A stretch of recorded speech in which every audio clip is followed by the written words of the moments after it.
Оразада ауызды неліктен құрмамен ашу керек? Сәлеметсіздер, алдарыңызда пайдалы кеңес арнасының жүргізушісі Нағима Қалжан. Ораза Алла тағала алдындағы қадірлі құлшылық. Ораза ұстаушы асығатын ауыз ашар уақыты әрбір мұсылманға нәсіп болатын екі қуаныштың бірі. Алла елші саллаллаху алейхи уассалям ораза ұстаушының екі қуанышы бар. Бірі ауыз ашар уақытта, екінші Раббысының құзырында деген. Күні бойы аштықтан соң асқазанға ауырлық салмаудың ең жақсы жолы ауызашарда жеңіл әрі жылдам тарайтын тағамды қабылдау. Осы орайда сүннетте ұсынылған ең жақсы тағам ол құрма.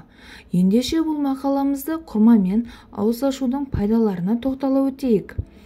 Алла елші саллаллаху алейхи уассалям кім ораза ұстайтын болса, аузын құрмамен ашсын, құрма табылмаса, сумен ашсын делінген. Себебі су тазартушы. Пайғамбарымыз саллаллаху алейхи уассалям оразасын ашқанда бірнеше жаңа піскен құрма жейтін. Егер ол табылмаса, аузын кепкен құрмамен ашатын. Ол да болмаса, ауыз ашарда бірнеше жұтым су ішетін болған. Иә, Құран түскен ғасырдан бүгінімізге дейін сүннет боп жеткен құрма мен су өзара керемет үйлесетін нәркөздері.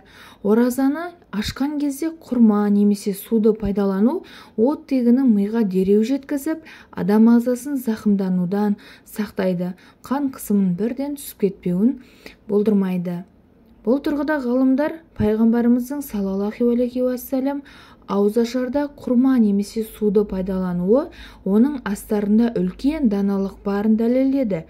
Өйткені ораза кезінде адамның асқазаны бос болады.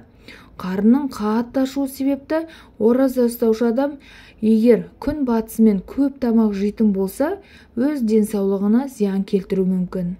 Демек, ораза ұстаған адамға аз мөлшердегі, бірақ жылдам күш қуат беретін, әрі тез қорытылатын тағам қажет. Міне осы тұрғыда құрма жемісі ең құнды болып саналады. Себебі құнарлылық көзі болып табылатын құрма ағзаны глюкоза мен фруктоза түріндегі қантпен қамтамасыз етіп, адамға қуат көзін береді. Егерде асқазан бос болса, құрма тағамның орнын алмастырады. Ал қарын бос болмаса, құрма асқазанның тағам қалдықтарын шығаруға көмектеседі. Медицина тілімен айтсақ, қандағы қант құрамының азаюы себепті ораза ұстаушы адам қатты аштық сезінеді. Күні бойы ашығып, шөлдеген адамға аштығын басу, шөлін қандыру үшін қант көзімен су қажет. Ал бірнеше құрма жегеннен соң құрамында жылдам сіңетін глюкоза мен судың көп болуы себепті аштық сезімі тез басылып, аз ғана су ішу жеткілікті болады. Осыдан кейін ораза ұстаушы адам кішкене тамаққа қанағат етіп, өз денсаулығына зиян жасамайды. Осы орайда халқымыздың ауру астан деп бекер айтпағанын қаперде ұстағанымыз жөн.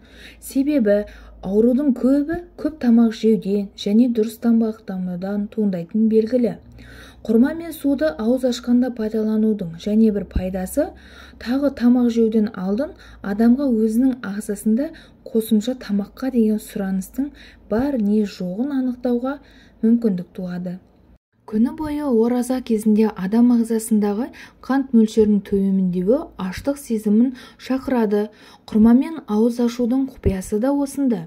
Себебі құрма оразадан кейінгі қан құрамында азайған қант мөлшерінің орнын толтыратын фруктозаға бай. Осы себепті